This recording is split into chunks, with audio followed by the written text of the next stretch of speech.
Bismillahirrahmanirrahim. Alhamdulillahi Rabbil Alamin.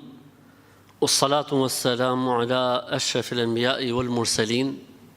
Nabiyina Muhammadin wa ala alihi wa sahbihi wa sallama tasliman kathira. Amma ba'd.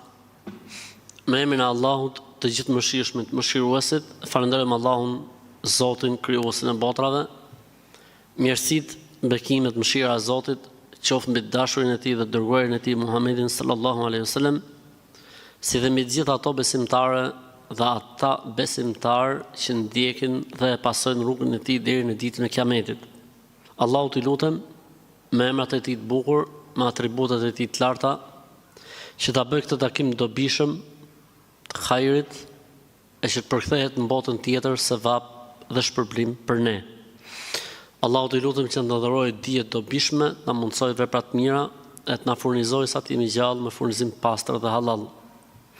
Allahut i lutem të na njohë me të vërtetën, e të na bëjë pasues të vërtetës, mbasi ta njohim, e të na njohë me të pavërtetën, me të kotën, e të na largojë prej saj mbasi ta njohim. Atëherë pa humbur kohë, po fillojmë me pyetjet, të cilat I kemi të regjistruara këtu. Po nëse ka ndonjë vëlla pyetje direkt, mund të bëj. Sidomos ky Habibi këtu që është me ty. Ai ka përjashtim me këput mësimin në çdo kohë, ligjëratë.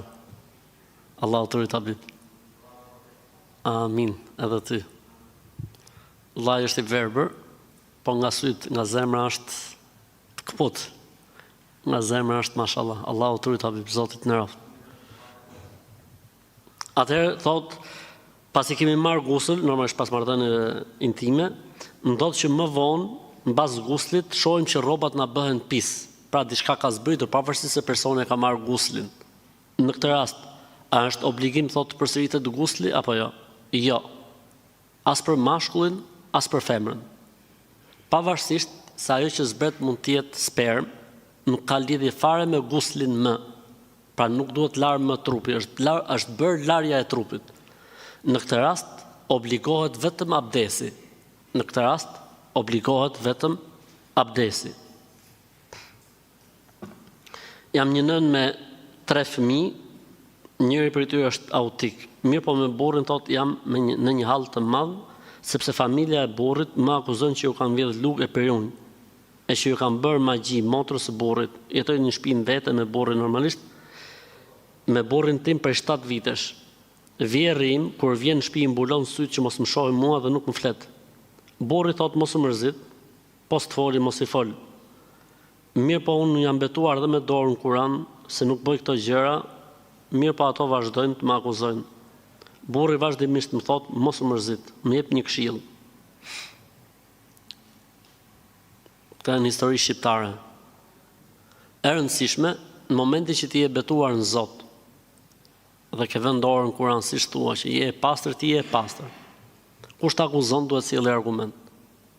Në momentin që vjen shtëpinë tate dhe mbyll syt që mos shofi ty, unë do t'i jap një këshill më interesante. Mos dil fare. Mos dil fare kur vi vjerri, që mos t'i dhomin aty syt duke të parë ty. Erdhi vjerri, futu në dhomën tate, selam, I rehat. Që edhe ai mos të vjet në siklet me dhën çarçaf ke syt, apo nga ato të kalit. Ti vrasysh, ato të kalit që mos shofi ty, kështu që mos e vrit mendjen pse nuk të shef. Përdesë ai e pastër me Zotin, 1, dhe punët me burrin tati ke mirë, 2, je në rregull. Ata le të besojnë çfarë duan, le të thonë çfarë duan, se një ditë Zoti do ta shfaqë të vërtetën. Vetëm duro.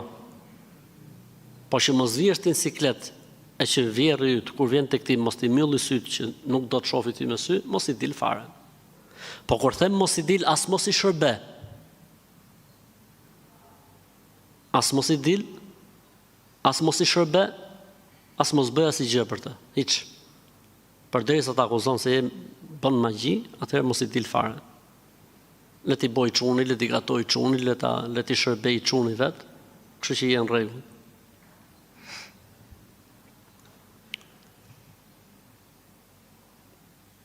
Subhanallah, rast tjetër I ngjashëm. Thot prindërit e burrit më akuzojnë për magji dhe imoralitet. Sidomos vjera ka shumë urrëtie për mua si nuse, burri djalit tyre nuk ju flet që 4 muaj. Edhe unë friksohem se mos burrin po një gjuna që nuk i flet atyre. Dua ta cek thot se 14 vjet asnjëherë nuk na kanë lënë qetë, vetëm se padrejtësi shpifje ndaj nesh. Burri është kujdesur gjithmonë materialisht për ata, duke i çuar çdo vit në det, e duke shkolluar vëllezërit e kështu me radhë, meqenëse ato vazhdojnë. Tani burri, sepse ato më akuzojnë mua, ka 4 muaj që nuk ju flet. Histori shqiptare s'ka, domethënë shumë e vështirë të bëhemi ne si njerëz. Do të bëhemi inshallah, po të bëhemi musliman të mirë, do të bëhemi. Po pa qenë fe, pa qenë besim, vallai, kjo lloj race s'bëhet ndonjëherë. Kjo lloj kategorie njerëzish nuk bëhet. Se ta akuzosh tjetrin për magji, do të thotë shkalla më e rëndë e akuzës që mund t'i bëhet një njeriu. Kështu që mirë e bën burri që nuk i flet, sepse thjesht do ta ngarkojnë edhe më shumë me shpifje, me gjëra të tjera. Po nëse ato i flasin, ai duhet i flasë normalisht, ai duhet të përgjigjet. Ata janë prindër, nuk mund t'i hedhësh poshtë. Po edhe kështu siç janë ata, vetëm prindër nuk janë faktikisht. Kështu që burri duhet të jetë, domethënë, i mesëm në këtë çështje. Nëse ata i flasin, nëse ata i kërkojnë, edhe ai ka mundësi, le ta bëjë një gjë të tillë. S'ka si problem. Po që është e çuditshme, kjo lloj gjëje, domethënë, subhanallahu. Subhanallahu. Po më pëlqen nga kjo pyetje vetëm një gjë faktikisht. Kjo gruaja pyet a hyn burri në gjinof që për shkak tim nuk po i flet prindërve të tij. Mashallah, Zoti e rujt vallai. Fisnike femër. Pra ka hallin tani burri mos hyn në gjinof që s'po i flet prindërve sepse nga që ato më akuzojnë mua për magjistar. E rëndësishme, burri nuk duhet të ndërpresi marrëdhëniet me prindërit e tij, pavarësisht se ata e bëjnë këtë akuzë, nuk duhet. Pavarësisht se ata e bëjnë këtë akuzë ndaj teje, ai nuk duhet të ndërpresi komunikimin me ata, dhe nëse kanë me të vërtet nevojë për diçka ata të dy, jo fare fisi, duhet ju përgjigjet, pavarësisht se s'kemi të bëjmë me njerëz normal. Një shoqja ime më ka thënë se duhet bëj këtë pyetje për të. Ajo thotë nuk ndjen asgjë për burrin, mirë po rrin me të për sedrin dhe për hatrin e fëmijëve dhe për hatrin e familjes saj, se është turp më u nda nga burri.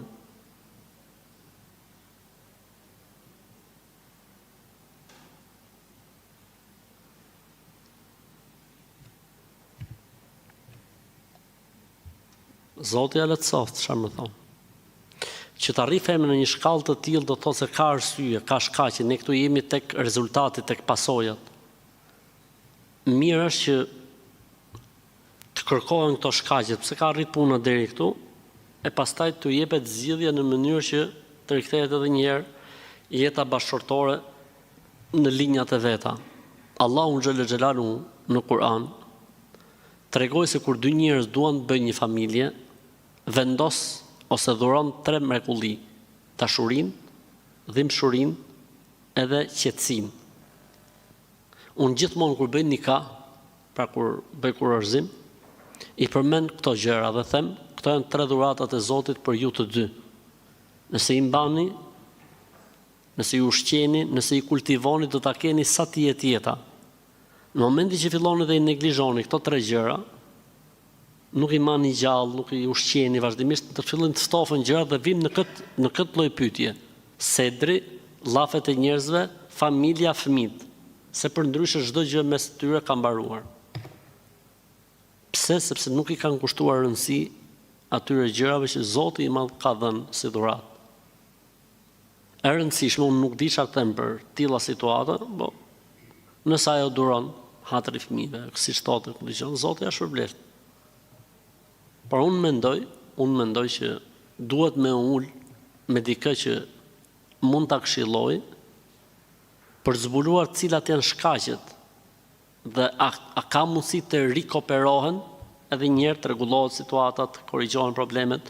Ndoshta duhet dikush që shkojë ta këshilloj burrin e saj dhe t'i thotë gjor zotni, 1 2 3 4 ki parasysh për këto shkaqe dhe arsye etj etj.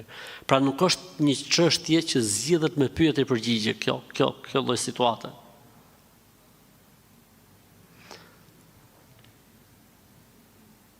A kam gjëna nëse praktikoj me bashkëshortën time marrëdhënien orale? Kjo është një çështje për cilën ka 2 mendime faktikisht. Ka një mendim që e ndalon dhe një mendim tjetër që e lejon. Argument që e ndalon nuk ka.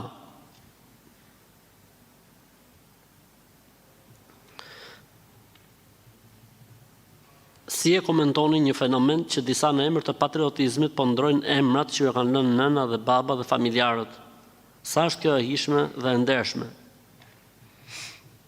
Kjo është që ti të mallkosh, kjo pra ndryshimi i emrit që të kanë lënë prindrit, nëse janë emra me kuptim të saktë dhe të mirë, në emra të pakuptimt ose në emra jo besimtarësh, dhe fatkeqësisht ky është një fenomen që vjet re më shumë tek jashtë kufive të Shqipërisë, janë bërë pishman pse i kanë emrat islam, edhe shkojnë edhe i ndrojnë emrat në emra të çuditshëm.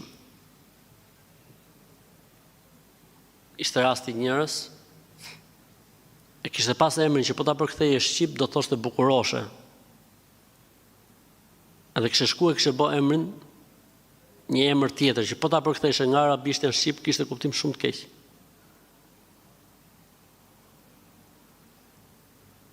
Domethënë prindërit tuaj, gjyshrit tuaj që e kanë pas këtë prirje për t'u lënë këto emra, normal që kanë menuar më të mirën për fëmijët e tyre. Sa i thot të pështysh prindrit e tu dhe të pështysh të parët e tu. Po njeriu kur nuk ka fe, sidomos to enveristat dhe titistat e Kosovës, kur nuk kanë fe, domethënë kthehen në njerëz të çuditshëm, kthehen në njerëz të çuditshëm. Unë nuk kam parë domethënë njerëz më të pa edukat dhe më ofendues ndaj besimtarëve se kjo lloj kategorie, sidomos në pjesën e Kosovës, cilët tani janë enveristë të vonuar. Se hajde të themi në Shqipëri për shembull në kohën e zamanit, ishin njerëzit komunista se ishte gjithë jeta e ndërtuar ashtu. E bëheshin njerëzit komunista për interesa. Po këta çfarë kanë? Do thonë njerëz të vonuar. Edhe tani do të thonë, duan ta nxjerrin inatin tek të parët e tyre që ju kanë bënë këto emra të mirë, me traditë dhe shkojnë edhe i ndrojnë emrat në emrat pa kuptim ose në emra me kuptim të keq, Zoti na ruaj.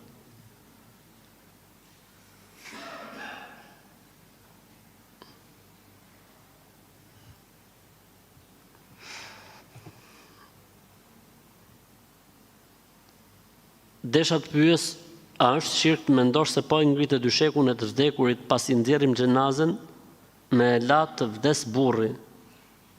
Se po më thonë, duhet ta ngrenë vetëm gratë e veja që ju ka vdek burri. Pralla shqiptare dhe këto. Siç ka histori shqiptare, nga ato që ne tregojmë, ka dhe pralla shqiptare dhe këto janë pralla autoktone, venalie. Nuk i kemi të huaja, nuk i kemi të sjella nga jashtë, i kemi shpik vetë. Edhe ne jemi njësha për këtë pjesë. Unë nuk mendoj, besoj, se nuk ka popull në botë që na e merr për këto historitë. Në thonë që, si ta ne asnjëherë ta se kemi zonë vendin e parë. Jo, kemi ca gjone që zëjmë vendin e parë. Për kështu budalligjesh, kemi zonë vendin e parë. Nuk besoj se ka popull në botë që na e merr, pavarësisht se jemi shumë pak numër krahasim me të tjerët. Pra kjo është një prallë që nuk është e vërtetë, e s'duhet me e besu.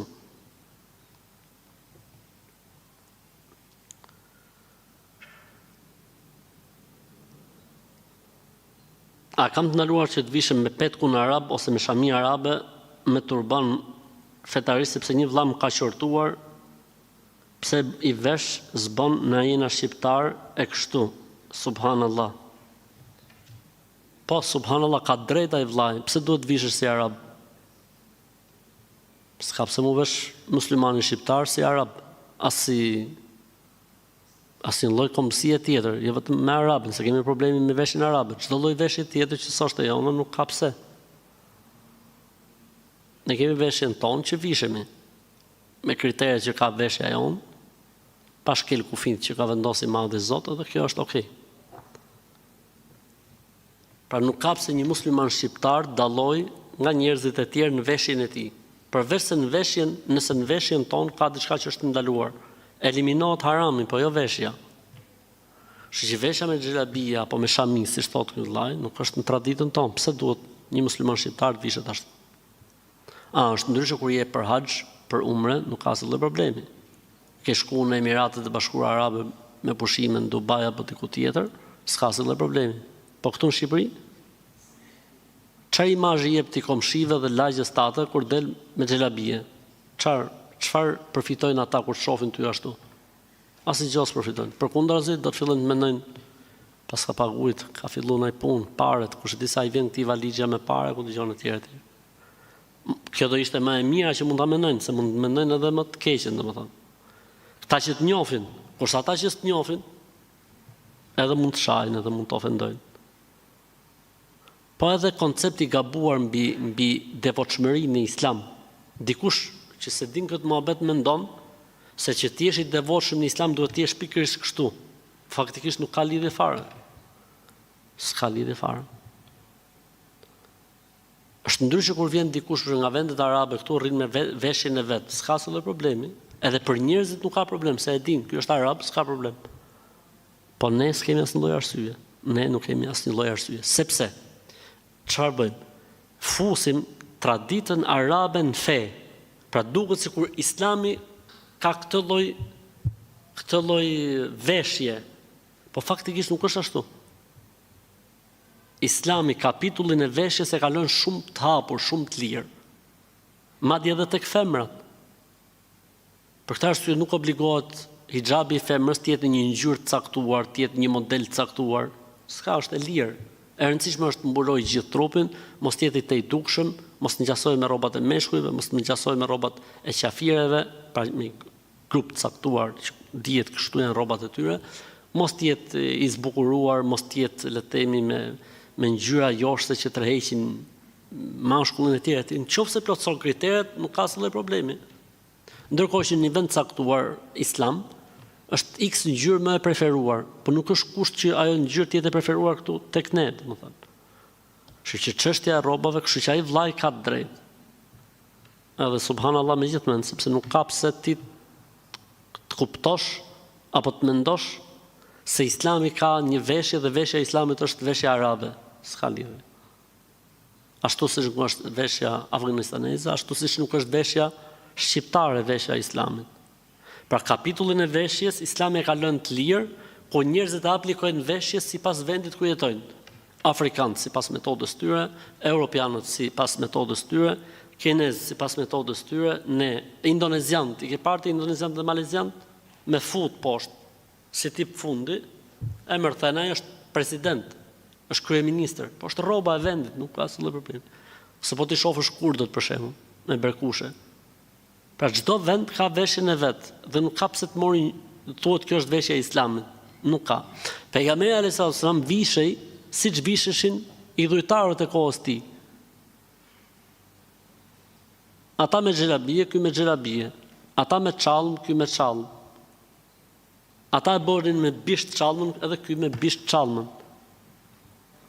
Pa çfarë tregon kjo? Kjo tregon se nuk ka rrobë specifike. Thotë I erdhi dhurat pejgamberit alayhis salam një rrobë nga një vend afrikan. E veshi pejgamberi alayhis salam. Do thotë që nuk tha jo se s'është rroba jon kjo, rroba e Islamit është kjo. Ose ke rastin tjetër kur tha nuk vesh muhrimi beranis. Beranis nuk ka qenë rroba arabe, s'njifej fare ose njifej shumë pak. E çfarë është beranis? Është xhelabia me kokë, me kokore. Siç përdoret në vendet e Algjerisë apo Marokut. Apo nuk ka qenë traditë e këtyre këtu, ama pejgamberi sa më përmeni. Gjë që tregon se çështja e veshjes është ose I udhërua pejgamberit alayhis salam thotë një xhybe romake. e ardhur nga Bizanti. Nuk tha, jo se s'është robi islamike, s'ka lidhje pra. Kështu që ai shoku që ka këshilluar, ka qellu. Edhe unë po tisha, do të thosha të njëjtën gjë. I kërkova një individi një sasi lekësh borxh për një afat kohor 4-5 vjet. Ai individi më tha, "Ok, por me kusht që përveç borxhit shumës që më ke të më japësh një 10% më shumë pa sanksione." Ç'do thotë kjo pa sanksione? A ka sanksion më të madh se sa ky? Pra, më jep borxh, sa do? 100.000 euro. Dakor ti thotë, po mas 5 vitesh do të më kthesh 110, ama nuk dhe sanksione. Se kjo 10 çfarë është? Kjo është krytës e dhëmbësh. Stigadent.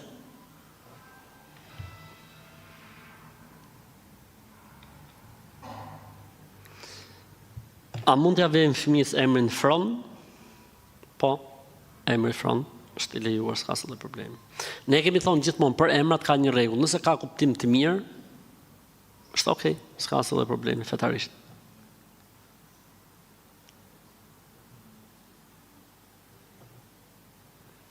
Ngjojeni tipike historia albaneze, ngjoj. Desha të pyes thotë, nëse e ke pëlqyer një vajzë por e ke kuptuar më vonë se ajo është e fejuar me dikë tjetër, a duhet bëj duaun që fati im të bëhet ajo fati im? Apo kështu e kuptova se s'pas ka qenë fati im? Fiksim është fiksu ky, i pas ka ngel njona në mendje. Ka morë vesh, masi i ka ngel mendje që kjo është feju. Tani thotë, a të bëj dua që të bëhet fati im ajo? Apo s'pas ka qenë fati im? Iku e muhabetullah. Qa iku, shqip në i gjë tjetër. Qa ka ik. Allahu ta letësoft. Stres kjo punë.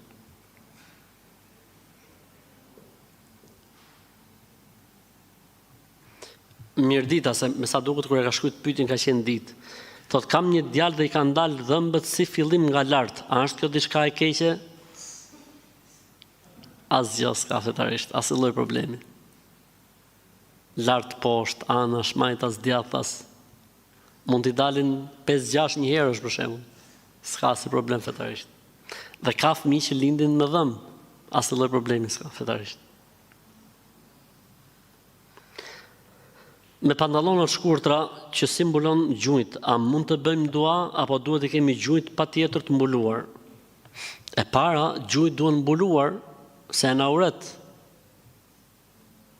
Muslimani nga kërthinza deri tek gjunjt duhet ta ketë mbuluar. Kurse për dua s'ka lidhje. Për dua nuk ka lidhje. Ama si rregull islam nuk lejohet. Më ka rënë dorë ky Kurani, ka sjell të Kurani. Inshallah kap kamera kap.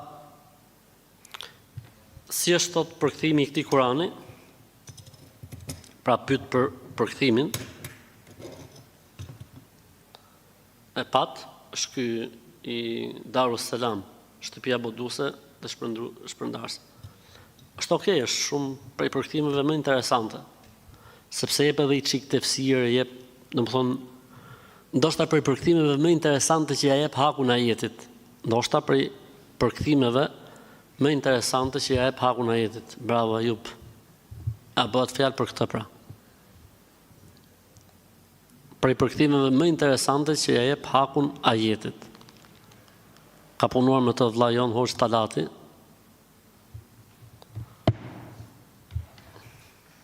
Okej.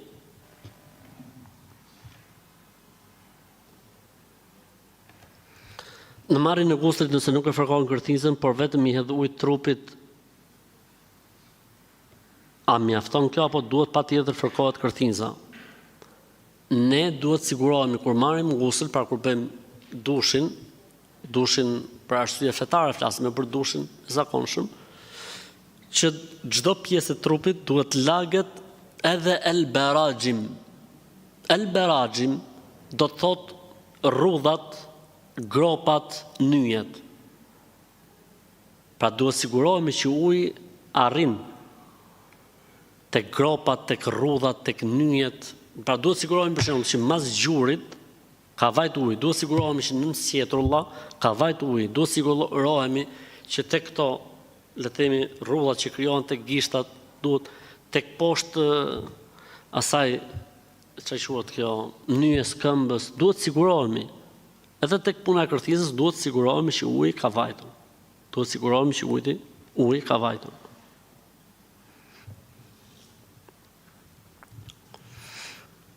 Më ka vdekur babai para një viti, tani ato do të bëjnë vitin dhe kanë vendosur që të bëhen në datën që ai ka vdekur, sepse ajo ditë ka qenë ditë e zezë për ne. Problemi që ndron se me anëvërsur është gjithë dhe më thonë që nuk bëhet në atë ditë që ka vdekur sepse është ditë e hënë. E po t'ja bëjmë për ditë hënës, do të marrë edhe një me vete. Muhabete pralla kështu, nga këto prallat legjendare që s'kan lidhje me fenë e Zotit. E para, Islami nuk e njeh për vjetorin. Kështu që ja bot atë ditë, ja bot ditë para, ja bot 3 ditë mbrapa, ja bot javë përpara, e përshtatës kur e keni pushimin vjetor, boni çfarë doni se me Islam nuk ka lidhje. Islami nuk e njeh fare këtë muhabet. Kisha një pyetje, në surën El-Hajj thot Zoti, ne kemi caktuar çdo populli vendtherjen e kurbanit, që ta përmendin emrin e Allahut për arsye se i furnizoi ata me kafshët. Zoti ju është një Zot, andaj vetëm atij dorëzojeni e përgëzot të dëgjueshmit. Pyetja është, ne si popull, ku na është caktuar vendi i therrjes kurbanit? Zoti më alhamdulillah. Po mirë, ajeti përpara çfarë thot? Ajeti mbrapa çfarë thot? Ajetet janë në surën El-Hajj. Përpara flitet për haxhin, mbrapa flitet për haxhin. Ky tani thot, çdo popull i kemi caktuar vendtherjen e kurbanit, ku e kemi ne shqiptarët. Çdo popull nënkupton bashkësinë. Çdo bashkësie që ndjek një profet, ne i kemi caktuar se ku duhet ta thërrë kurbanin e haxhit. Dhe nuk bëhet fjalë për kurbanin normal. Kurbanin normal thërret ku të dushti, s'ka asnjë problemi. Mjafton thosh bismillah edhe je në rregull. Sa ajeti flet për haxhin. Çdo populli, pra çdo bashkësie që ndjek një profet, kjo është fjala umme, bashkësia ndjekse një profeti. Çdo umme, pra bashkësia ndjekse një profeti, ja kemi caktuar vendin se ku do ta bëj kurbanin e haxhit. Muslimanët ku e bën kurbanin e haxhit? Në Mekë. Pra nuk mund bëhet kurbani i haxhit vetëm se në Mekë. Nëse bëhet diku tjetër, s'quhet, duhet ta bëj haxhiu kurbanin e haxhit apo dëmshpërblimet e haxhit që bën nëpërmjet kurbanit vetëm se në Mekë. Prandaj është shumë problem i madh kur kputet një ajet edhe don dikush ta kuptojë ajetin pa pasë çfarë ka përpara dhe çfarë ka mbrapa. Edhe filozofojnë pastaj. Nxjerrin lloj-lloj teorish. Dikush thotë duhet të themi Kemalit Tomorit, se thotë ku është vendi ku do ta themi shqiptarët në shkojnë i bëjnë shirk Zotit. Dikush thotë duhet ta themi Kesari Salsatiku, i shkojnë i bëjnë shirk Zotit. Dikush thotë duhet ta themi ku dëgjon filan vend, duke i bërë shirk Allahun xhelalu. Sepse kështu lindin dyshimet dhe dilemat derisa të kaloj punën në idhujtari.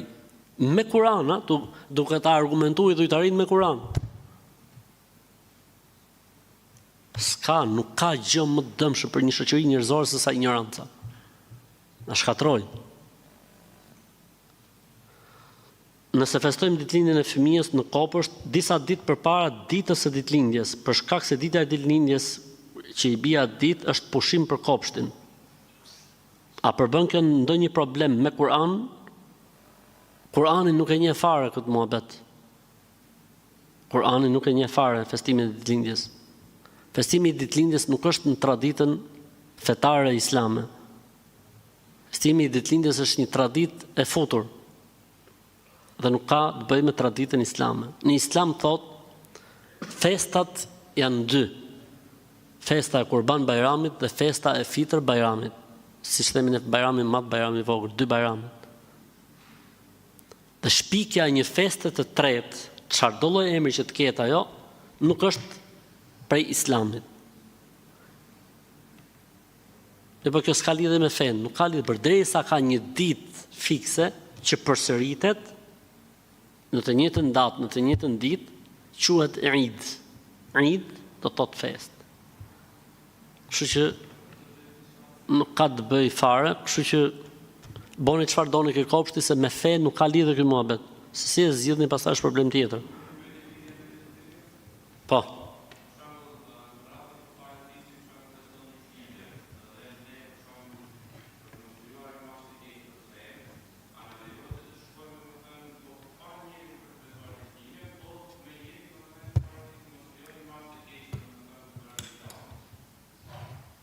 Më që je që i klarë nuk e gjova minje, po përsërit edhe herë.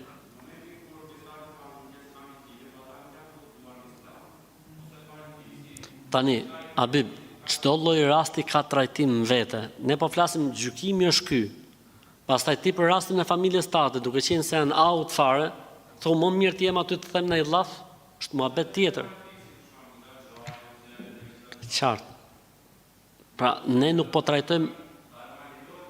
Është pyetje, Habib. Kjo që thotë është një rast i veçantë, trajtim i veçantë që duhet me menu.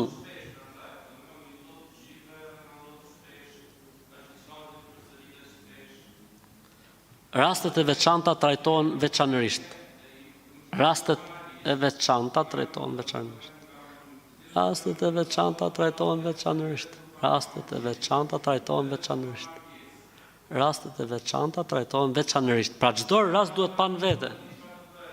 Çdo rast duhet pa në vete. Shifet, për shembull, për Baftjarin, nuk ka problem po shkoj se si bjer mendja njeriu. Për Zenelin, mungesa e Zenelit në një rast tjetër është problem. Në një rast tjetër për si ka Zyliftarin, Zyliftarit thot i herë halla e shef problem, kurse Daja nuk e ka problem po shkoj për shembull. Pra çdo rast duhet trajtuar në vete. Dhe nuk mund t'japim ne një aksion përgjithshëm dhe themi dëgjoj, po u bë keq puna shkoni o vëllezër. Se gjithë secili thot vallai bëhet keq po shkova valla. A kupton? Flasim tek për tek. Jo, s'lejohet, nuk lejohet. Haram është. Haram. Sepse do t'i hapësh rrugën, s'ka lidhje. Me bo haramin, me i hap rrugën këtij muhabeti nuk lejohet. Sepse ne i hapim rrugën, pastaj u bë rrugë kjo punë. Ai kush do ai thotë se për hatër të kësaj, po për hatër të davetit e tjerë. Rastet veçanta ka përjashtime. Pra rastet e veçanta ka përjashtime. A mos që t'i hapim rrugën, i bjerë çdo 4 ditë, ai që ka për shembull 100 kushëri dhe kushërira, i bjerë çdo 3 ditë me festu nga i ditëlindje. Ku do të haj, ku do të pi, çfarë do të bëhet. Kështu që nuk mund të hapet rruga në këtë lloj forme. Amin, wa iyake. Dëgjova në Facebook një video ku thoje se gratë duhet që ti jepen burrit në shtrat. E kam thënë unë apo pejgamberi alayhis salam. Unë thjesht kam transmetuar fjalën e pejgamberit alayhis salam. Përgjigju burrit edhe nëse e ke bukën në furr. Po që të përgjigjesh burrit duke pas bukën në furr, do të thotë më u djeg buka, edhe tepsinja, edhe furri me marr flak të gjitha. Kështu që Islami ka kushtuar rëndësi kësaj pjese, pavarësisht se disa motra feministe janë mërzit për këtij muhabeti, e disa vëllezër maksilistë janë gëzuar, kanë thonë kështu ka lezet, burri kështu do të jetë, ne jemi tek e mesmja, mes të dyjave. Femra duhet përgjigjet, po edhe burri nuk duhet kërkoj qiqa në hell. A kemi thonë kështu? Kështu që i rrim kësaj fjale. Jam shumë dakord tot me ty, por kur gruaja jepet në shtrat dhe nëse është e lodhur e don burrin e saj, por ai normalisht jepet po ama mendjen komunikimin gjatë gjithë ditës e bën me dashnoret. S'kemi fol. Këtë situatë nuk e kemi trajtuar, po është ngjën për herë të parë. Kurse me gruan rrisi mur, nuk fol dhe nuk komunikon. Asnjëherë nuk i thotë të dua, asnjëherë nuk na bën surpriza. Kur i thua më ndihmo për ndaj punë, thotë ju gratë këtë doni që të bëjmë ne burrat punët. Pra sillet në shtëpi si i huaj edhe të tradhton. Kur i thua që ti më tradhton, ai thotë çat kam lënë mangët, që e ka nga matan kufirit, pra çfarë kam lënë mangët. E kam fal disa herë, ai thotë asgjë kam lënë mangët. Neve burrave kështu na pëlqen. me shku me femra.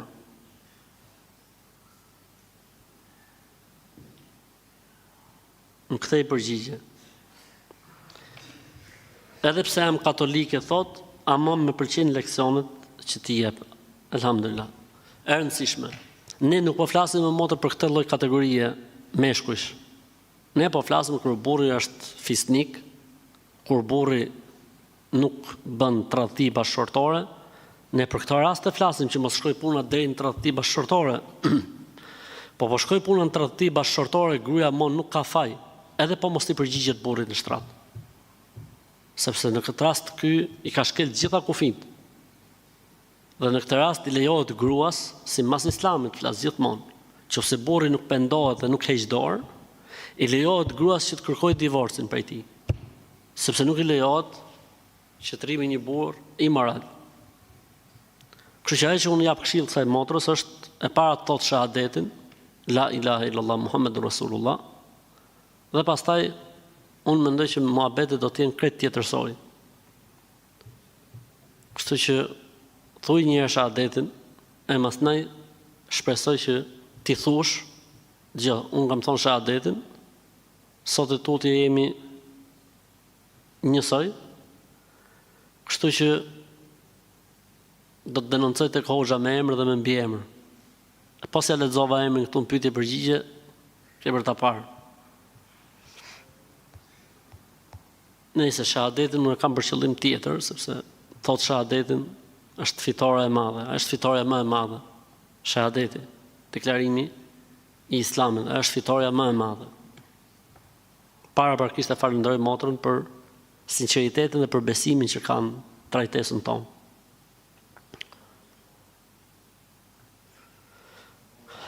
Jetojmë në Gjermani dhe tani kemi vendosur të ndrojmë banesën. Mirë po është bërë pak problem se kemi hulumtu me gjetë vetë, po s'kemi mujt, pra s'kemi pas mundësi. Sepse këtu kanë fillu persona që gjenë banesa ose bashkëpunojnë me pronarët e banesave, siç themi ne në Shqipëri imobiliare, okay? Dhe para se me ata ta gjetë kërkojnë një shumë, pra në momentin që ta gjejnë, duhet të japësh këtë 2000 euroshin për shembull. A është kjo ndaluar në Islam? Jo, as pak. Nuk ka halal më të mirë se sa ky. Ai të shërben, gjen shtëpinë me qira, edhe të kërkon për këtë shërbim pagesën, kështu që nuk ka asnjë problem, s'ka lidhje fare.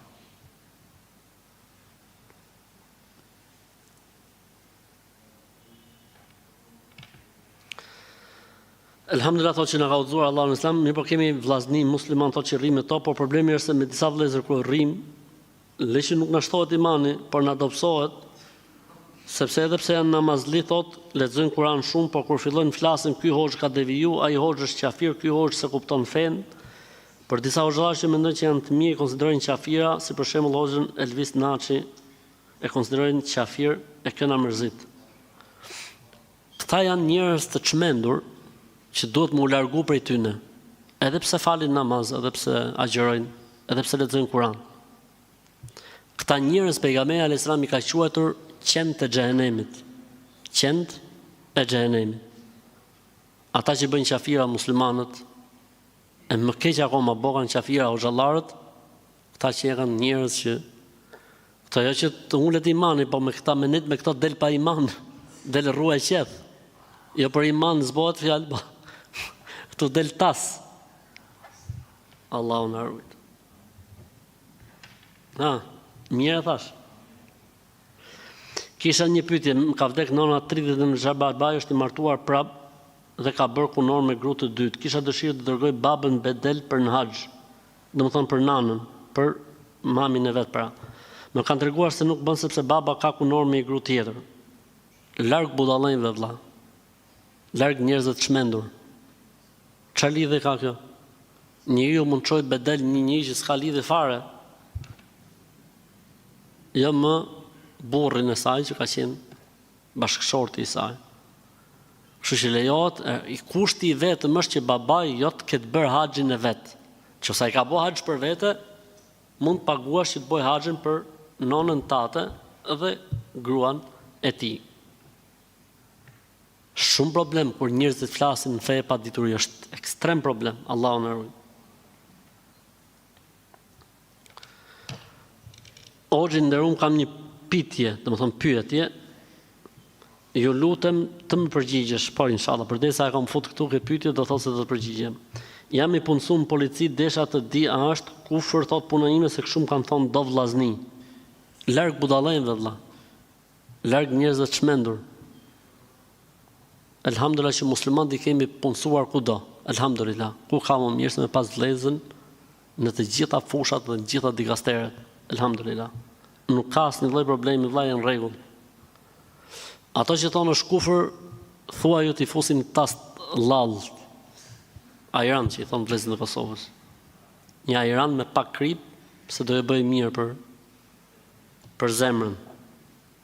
Kam një pyetje rreth zakatit, a lejohet me dhënë zakatin motrës, rasti ka të bëjë me atë se për një kohë nuk ka fëmijë, po për të arritur deri kjo duhet të operohet në Turqi dhe operacioni kushton. A mundet zakatin të jap motrës për këtë qëllim? Po. Nëse motra nuk ka mundësi vet, absolutisht lejohet. Dhe këtu e ke shpërblimin dy fish. Shpërblimin se po jep zakatin dhe shpërblimin se po man lidhjen e gjakut të fortë. Çfarë do të thot nëse shkel një mace me vetur aksidentalisht? Do të thotë që se ke pas mendjen. Po ta kishe mendjen, nuk do të kishe aksidentuar macën. Se ke pas mendjen edhe kanë not.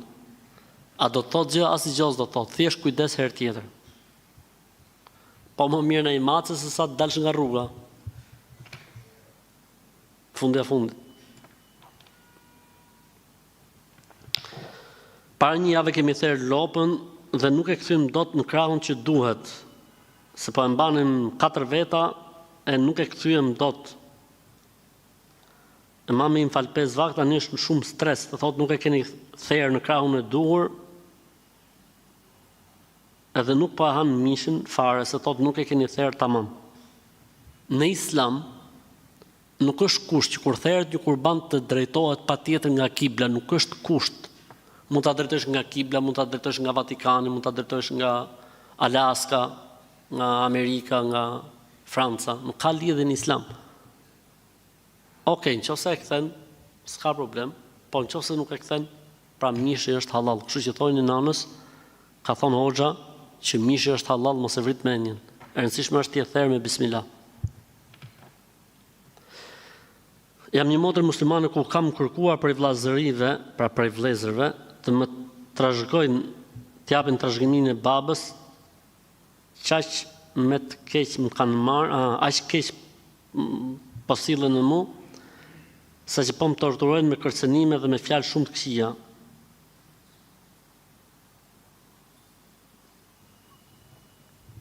Ignorancë shqiptare. Vajza ka hakun e vetë tek pasunia e babës. Motra ka hak në pasurinë e prindërve, në trashëgimi. Pra këta që kanë mërzit, pse motra po kërkon hakun e vet? Subhanallah. E rëndësishme këshilla ime për këtë motër është që ta hedhin në gjyq këtë punë. Absolutisht toleranta zero ndaj kësaj kategorie njerëzish. Që vetëm njerëz nuk janë këta. Vetëm njerëz nuk janë. Një vëlla që e ndalon motrën nga e drejta e vet e trashëgimisë nuk futet tek njerëzit. S'ke asnjë drejt që t'ja ndalosh motrës hakun e trashëgimisë. Në momentin që ja mohon, del nga natyra e njeriut. Se edhe kafshët nuk e mohojnë vllajën apo motrën e tyre. Kafshët që janë hajvan. Ne po ka ca hajvan njerëz që e mohojnë motrën. Për çfarë? Për i dylym tokë. Për çfarë? Për i kat shtëpie për shembull. A janë njerëz këto? Unë për vete nuk i fus tek njerëzit. Ndoshta mund të jenë, po nuk i fus tek njerëzit. Kam filluar të fal 5 vakte namaz, por kur më kalon koha e namazit në pamundësi për të falur në kohën e vet, i fal bashk. Po i rendis. Po jo më nuk lejohet kjo gjë në Islam. Namazit duhet fal në kohën e vet. Po na boke nërë të madh që renditke. Ti do I fali jashtë kohë. Fali namazet në kohë, pik. Jo po puna, halli, sikletet, rregulloi gjitha se I rregullon Zoti. Allahu thotë në Kur'an: "Wa man yattaqillaha yaj'al lahu makhraja." Kush I friksohet Zotit, Allahu do t'i japë atij zgjidhjen. Pra nëse me të vërtetë I friksohemi Zotit, do të na japë Allahu zgjidhje patjetër. Do të na japë Allahu zgjidhje patjetër. Pra nëse me të vërtetë ne kemi fiksim si ta zgjidh problemin e namazit. Ka për ta dhënë Allahu 1, 2, 3, 20 zgjidhje ka për të dhënë Allahu, nëse je I sinqert. Jo po thotë unë edhe pse nuk I fal në kohë, ama për t'i rendit, mashallah I fal një namaz tjetrës. Çfarë lidhje ka ajo punë?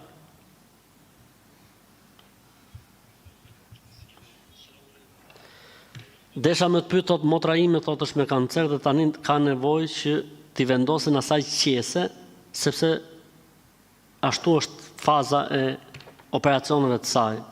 Tani thotë si duhet ja bëja për t'u fal. Allah e shëroft, Allah e pastroft. Mashallah, domethënë, shiç halli kanë njerëzit e vërtet, musliman të vërtet. Me kancer do të vendosi qesën për jashtëqitjen, tani thotë si t'ja bëjmë për namazin. Ky është musliman I vërtet, kjo është muslimane e vërtet. I rri mendja ke namazi. Thotë si t'ja bëj se nga që del jashtëqitja vazhdimisht. Themi në këtë rast është okay çdo gjë. Duhet marrë abdes dhe quhet me abdes pavarësisht se tek qesja del diçka vazhdimisht, nuk ka lidhje fare. Nuk ka lidhje fare, kështu që je okay, pa mëra.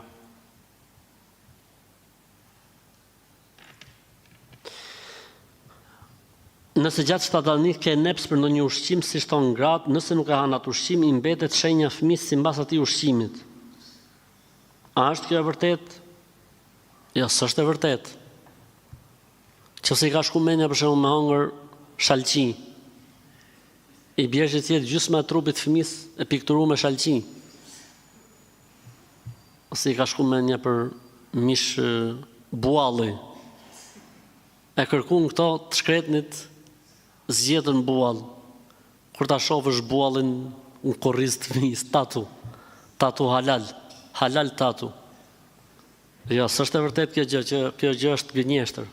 Po mirë, ato gratë shtatzona mirë kanë gjetë të në të kohë. Mirë kanë gjetë. Po se edhe grus shtatzon atë ushqimin që ka neps, do të ngelin shej. Po kur ka neps disa ushqime për shembull, I bjerë më u bo fëmija me piktura. Alhamdulillah. Ka s'ka thonë ai moçmi që mendja është gjë e madhe.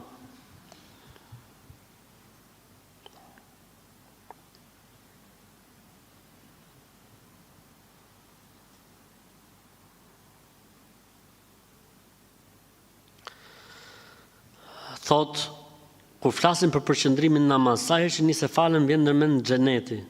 Dhe çfarëdo që të këndoj mendjen e kam ke xheneti dhe kjo më ndodh shumë shpesh. A quhet ky përqendrim?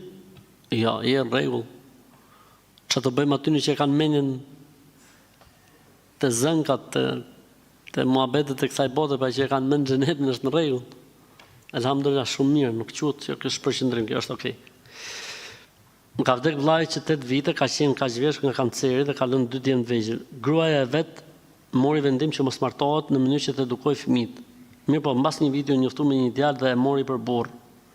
Ne kemi pas kontakt me të derisa nuk ishte martuar, pasi u martua ajo nuk na e lejon me fëmijët, I ka mbyllur gjitha kontaktet. Dhe prindërit e mi po vuajnë për fëmijët që nuk po I shohin. Subhanallah. Subhanallah. Do të thonë ka njerëz që nuk janë njerëz. Me çfarë drejtë ja ndalon gjyshit dhe gjyshes fëmijët, niprit, mbesat, me çfarë drejtë? Nuk e di pse çfarë thot ligji për këtë pjesë. I liri ndoshta në animon. A ka gjyshet dhe gjyshja mund ta kërkoj? Si pyetën një vëlla këtu dhe thot po ka drejt gjyshet dhe gjyshat bëjnë denoncim për këtë punë, sepse nuk mund të mohohet kjo e drejtë. Subhanallah, çfarë njerëzish më vëlla, nuk e di për Zotin, nuk e di.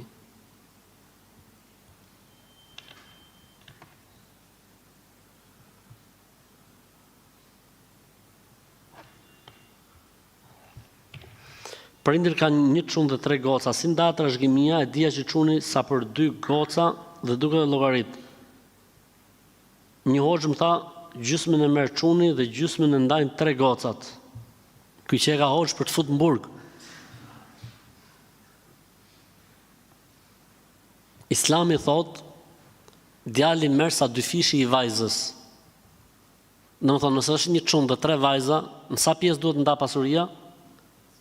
5 pjesë, 2 i merr çuni dhe gocat marrin nga 1. Kurse ky hoxha i ka ra për gjys. Thot, gjysmën e morin gocat dhe gjysmën e merr çuni. Të kisha gjë në dorë, e denoncojsha këtë hoxhë dhe futësha në burg 3 vjet. Ja, 3 vjet, që t'i vinë mend. Edhe në burg do i çojsha hoxh Omerin ose hoxh Adnanin, ti mësojnë trashëgimin islame. Se si ndahet, se si s'ndahet, kur të kaloj provimin do ta nxjerrësha prej burgut. S'ka më, nuk ka. Do të bëhemi inshallah, do të bëhemi si njerëz.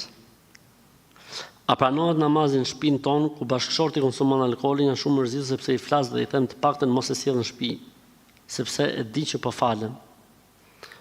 Inshallah namazi është i saktë, Zoti e udhëzoi burrin tat, po më e mirë është me i fol për Islamin e për namazin, sesa me i fol për alkoolin. Nëse namazi jot është i rregullt, je në rregull.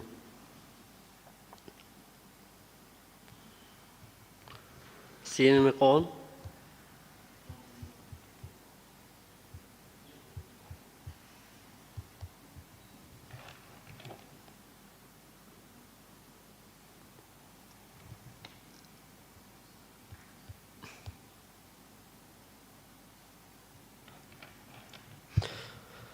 Burri im falet shumë shpejt dhe unë nuk mund ta ndjeki me të njëjtën shpejtësi, për këtë shkak e kam shumë vështirësi të përqendrohem. A lejohet se ta fal në vete, mbasi e kam fal me burrin? Allahu zoft, alhamdulillah që fal namaz të paktën. Por duhet me i thonë burri që ta uli shpejtësinë. Alhamdulillah. Pra namazi duhet fal me qetësi. Allahu thot në Kur'an, jo, më fal, hadithi i pejgamberit alayhis salam thot, kur të vini në namaz hajdeni me qetësi. Pra edhe ecja për namaz duhet të jetë i qetë, jo mo namazi që duhet bërë i qetë. Absolutisht duhet të jetë namazi i qetë, që njëri të ketë kohë me bë dhikrin, të ketë kohë me menu, të ketë kohë me meditu, të ketë kohë për të gjitha. Kështu që në këtë rast, nëse ai falet aq shpejt sa që ti nuk bën dot Fatihan edhe dhikrin në për atëherë mos u fal fare, mos ati falun vete, mos e vrit menin. Se di sot.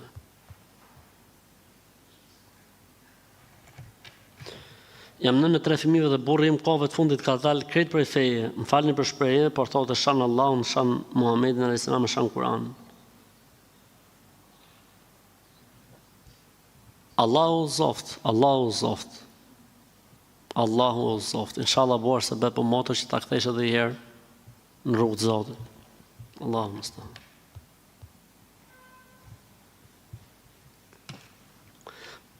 Me kaq janar të këtij viti më vdiq gjyshi dhe gjyshja kërkoi që babi im nxej një vend afër varrit të gjyshit, domethënë që kur të vdesi gjyshja të jetë ai varri i gjyshës. A lejohet? Lejohet, nuk ka problem. Fetarisht nuk ka asnjë problem. Thotë po ata kanë hapur varrin edhe ai është i hapur thjesht i mbuluar, nuk ka asnjë problem fetarisht, nuk ka asnjë problem.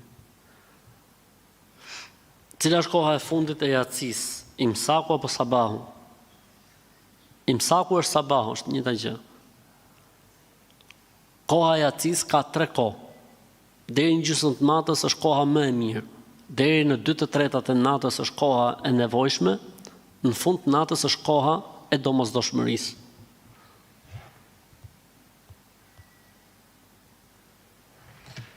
A mund të hyjë në xhami kur jam me cikël për të dëgjuar ligjërata? Po, lejohet, merr abdes, edhe pse me atë abdes ti nuk mund të bësh gjë, po thjesht me hyj me abdes dhe jo okay. A lejohet që të shohin në telefon fjalët kur falemi derisa ti mësojmë? Lejohet, s'ka asnjë problemi.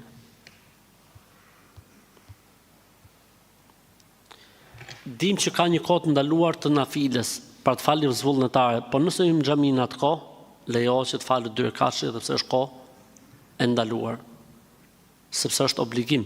Nuk lejohet muslimani që të ulet në xhami pa falë 2 rekate, kështu që nuk ka problem. Se kam akoma të qartë çështjen e sejdës së harresës. Është shumë e thjeshtë. Nëse shton namaz, bëhe mbas selamit, i selam prap. Nëse pakson nga namazi, bëhe para selamit dhe je në rregull. Nëse dyshon në namaz, ndërtoje adhurimin mbi më të sigurtën, që është numri më i vogël, dhe bëhe sejdën para selamit. Atëherë, nëse pakson para selamit, nëse dyshojmë para selamit dhe nëse shtojmë mbas selamit dhe japim selam prap. Këtu ku jetojmë nuk thirret ezan, s'ka as xhami. A duhet ta thrasim ezanin ne në shtëpi apo mjafton ikameti? Jo, duhet thirr ezanin. Kur nuk dëgohet ezani, duhet thirr ezanin.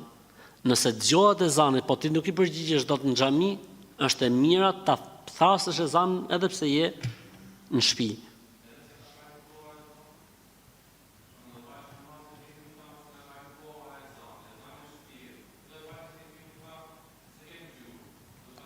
E thret ezanin, pastaj fal namazin. Edhe nëse ka 7 minuta, jo 10.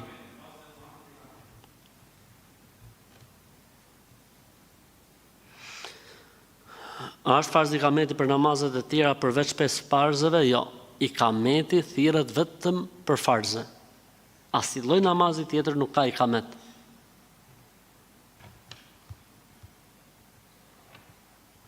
A është ndaluar që femrat marrin pjesë në varrim? Femrës i lejohet të vizitojë varrezat, por që të marrin pjesë në varrim ditën e varrimit nuk bën, për shkak se ka shumë problematika aty, përzierja, mungesa e durimit që ndodh në përgjithësi e tjerë, kështu që jo, atë ditë jo, kurse më mbrapa mund të shkojë, nuk ka asnjë problemi. A është e vërtetë që sadakaja mund ndikojë që lutja të pranohet? Po, mund të përdoret sadakaja si një sebeb ndërmjetësues te Allahu. Siç bën 3 djelmoshat në rastin e shpellës. Ndërmjetësuan te Allahu me veprën e mirë. Kështu që sadakaja mund të përdoret si mjet ndërmjetësimi te Allahu xhallahu xhelalu.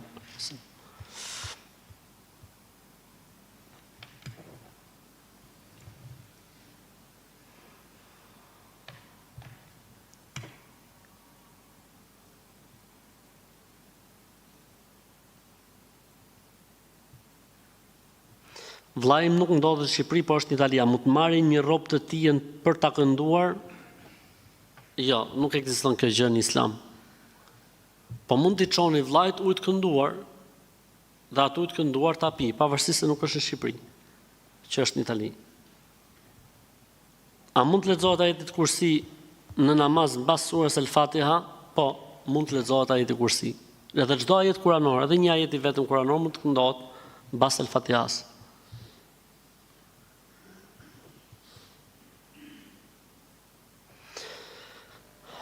Për një banesë me qira duhet të marrë në Prishtinë përmes një agjensioni për 3 muaj vetëm. Mirë po më thonë që këto nuk japin për 3 muaj, po japin për 6 muaj sipas kontratës. Për këtë shkak duhet depozitojmë 150 euro plus, që nëse ne e prishim kontratën më herët, i marrin ata këto lekë.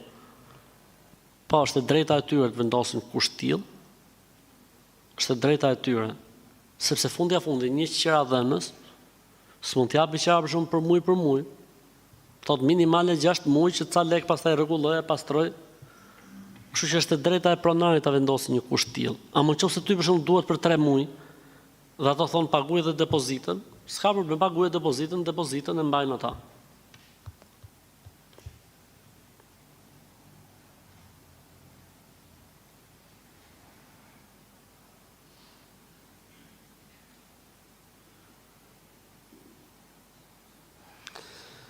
Për ne që jetojmë mërgim dhe hajmë në restorant turqish, por që nuk shërbehet alkool dhe nuk ka mishderi.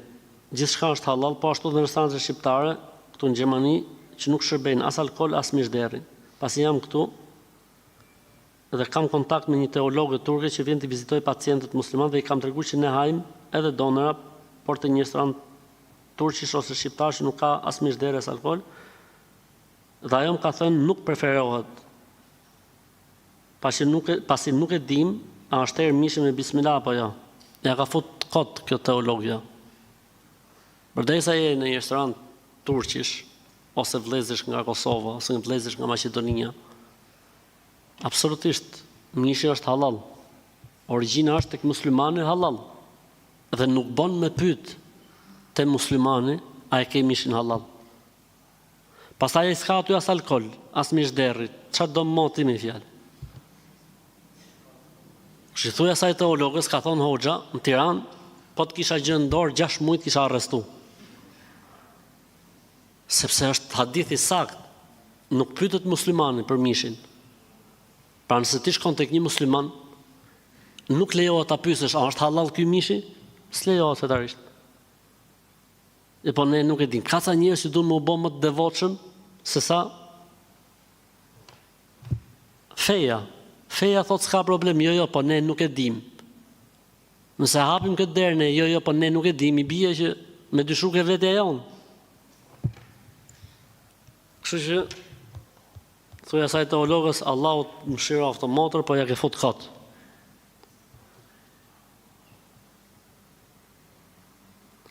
Zgjohem në kohë për sabah, e shoh që kam edhe 1 orë për të falë sabahun, po them pres edhe 5 minuta dhe çohem mbas lindjes diellit. Ta pas ka fut shejtani. Kështu ta bënoj. Ti zgjohesh këtu ka dhe 1 orë, aty sikur të çohesh, të marrësh abdes, të falësh namaz natë, të falësh vitrin, të bësh dua, të bësh lexim Kurani. Është koha më e bukur. Jo tota se edhe i 5 minutë shqetëso. Zakonisht në 99.99% të rasteve kushtohet vetëm 5 minuta, i del gjumi mas lindjes diellit 5 minuta. Sa i s'len edhe me e bora hat, po të pak su zgjohet pak në flejt deri nga ora 10. Jo, sa ka lind dielli 5 minuta, to të qohë. Kur e shef ti kohën? Të morë drejgjë. Kur e shejtan mërë drejgjë. As sabahun se fala në kohë, e ma prishi gjumin më nëzore mas lindjes diellit 5 minuta. Kështu që në rastet tilla, në momenti që del gjumi, pra të zgjon prapa i miku, çohu, merr abdes, edhe falë sabahun mbasi të këtë kalu koha e ndalesës, që është i çerek apo 20 minuta mbas lindjes diellit.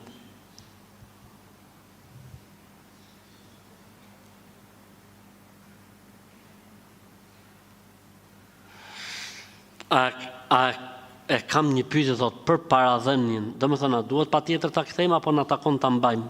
Si i themi ne kësaj që këta vëllezërit i thokën paradhënie? Ne i themi kapar. Kapari pse i jepet? Që mos më e kthy mbrapsht. Sepse një njeri që t'jep kaparin, çfarë do të thotë?